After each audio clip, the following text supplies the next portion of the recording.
Sanibonani babukeli nabathandi bayiDabula TV Professor CM Lukhuleni ngithi bafowethu okungenzeki ebantwini kwenzeka ku Professor CM Lukhuleni ngithi okungapheli kuyahlola ngokusho njalo bafowethu ngichaza ukuthi uProfessor usesekhona and uyaphila ngisesibonga nje ukuthi siphinde sahlangana no BraKB nisibone sinyamalele bafowethu ngisabuyela ngeke kuphinde kwenzeke indlela engeke ngayithatha enza ukuthi ngangizitshela ukuthi njengoba sasishuta BraKB I thought ukuthi no izongilast until ngibuya kanti hawu bantu balo kade siyacela Monday Tuesday asafuna post Sunday kuphela celo loku ulahlela but ngisho ukuthi manje kuyaphambili BraKB sizoyibamba until futhi okumnandi samele nje siyoshuta futhi kule yasejara sebushi sihlale kahle siniqoqele ngamandla alapha ayenzekile noma nokuthini sifuna ukubonga futhi kubalandeli nabathandi beDabula TV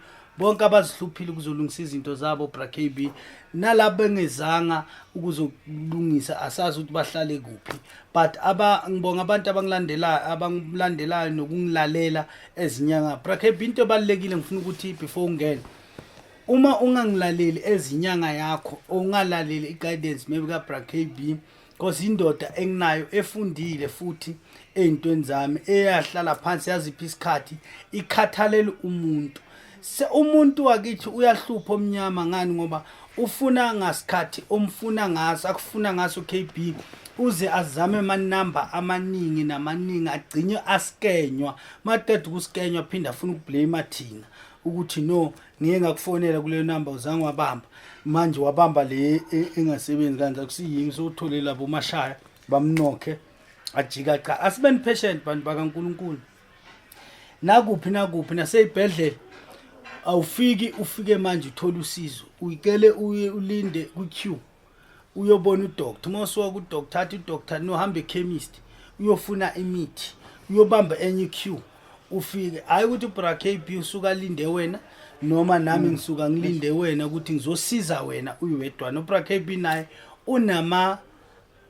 unezinto zakhe azenzayo aphinde ngokukhathalela wena athi ithi ngizokusiza kangaka asibeni grateful ukuthi at least ukhona umuntu oziphi isikhathi sakho ukhona ukukhuluma naye ngesikhathi abafree ngaso so bekezelelani bafowethu akusisodwa sibaningi ku BraKB nami ngiyakhala kuye nawe ukhala kuye nabani ukhala kuye so asibekezelelaneni sibe nenhliziyo kabomlindi kuyaphila kabomashesha kuyafikwa.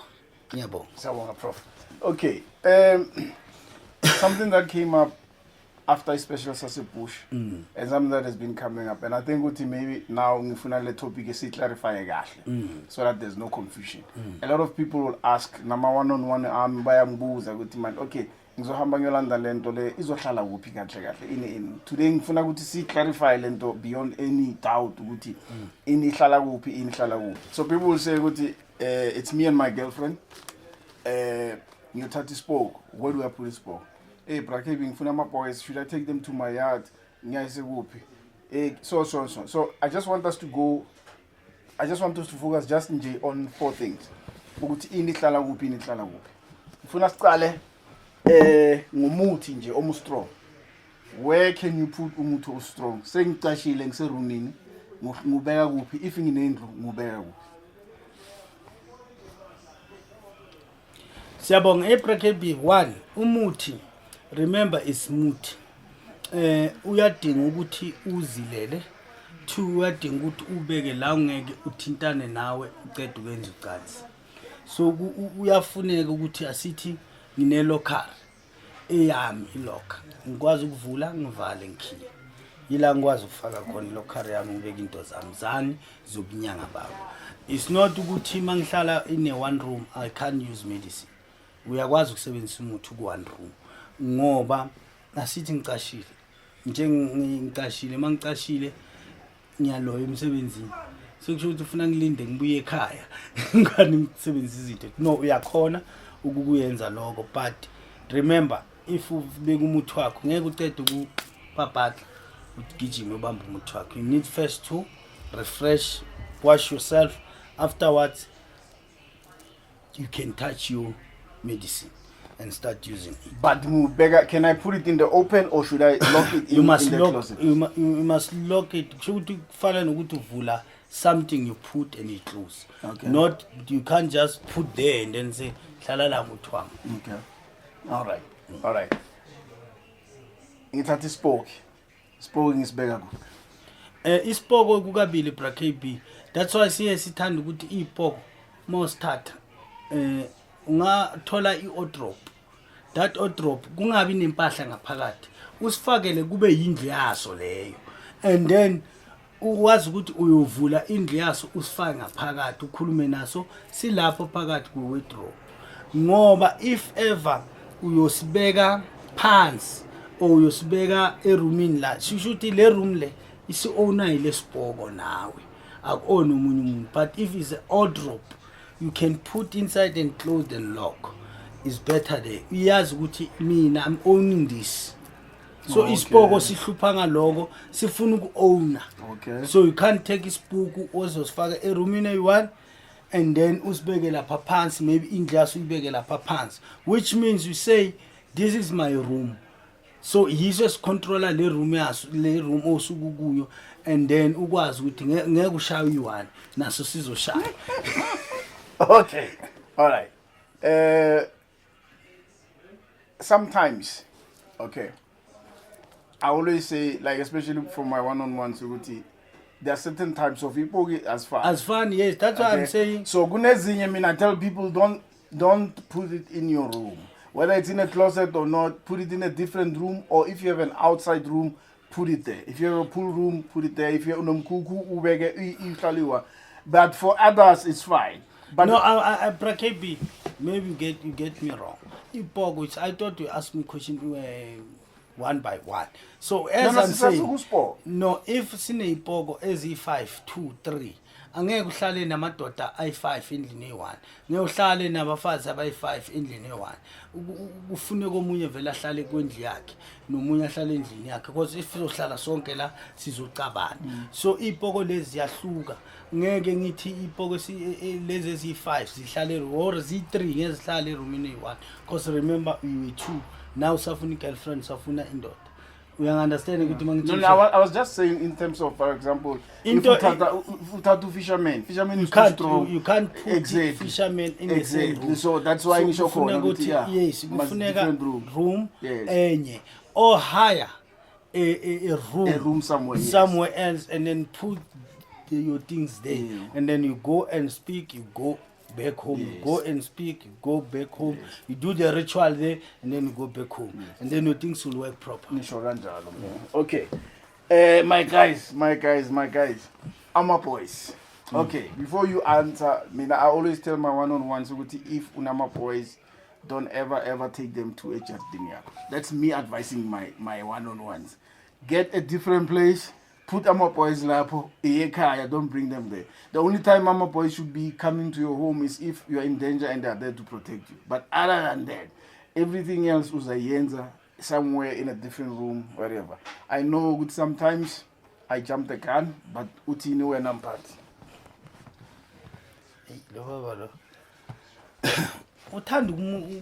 KP ngiyasola sometimes ukuthi ngimfundiselani izinto ngoba usuke se athi shi kanti kumnandi ukuhlala la uhlale nalabantu bajwayele la ekhaya ngoba phela masahlala le kudeni no man bawuna abantwana prof bawuna abantwana mawunezinja. It's a problem. You know what those guys do to dogs. Yes, that's why ngithi kufuneka lokho umuntu akhona ukufunda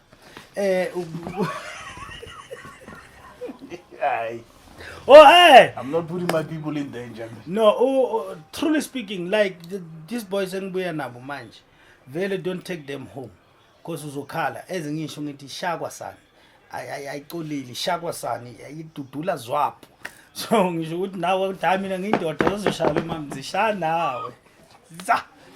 So hey, angozi kakhulu amaboys amanje, but ngokuthi sinithanda bafowethu siyaniwona no KP. That's why ngithi it's better to listen to KB sometimes when he guides you, because of these things will help you. Okay, so now you agree with me. Don't put Ama Boys as HRD.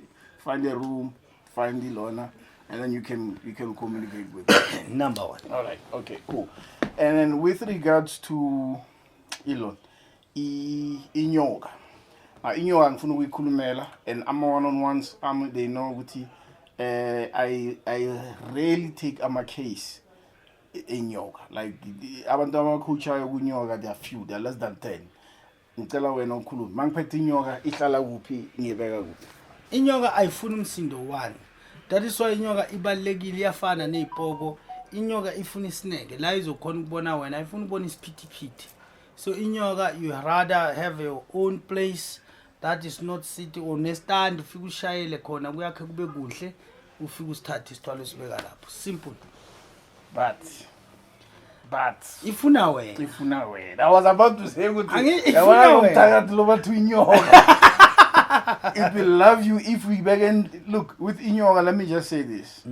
If you are low, that's your house, you own the house.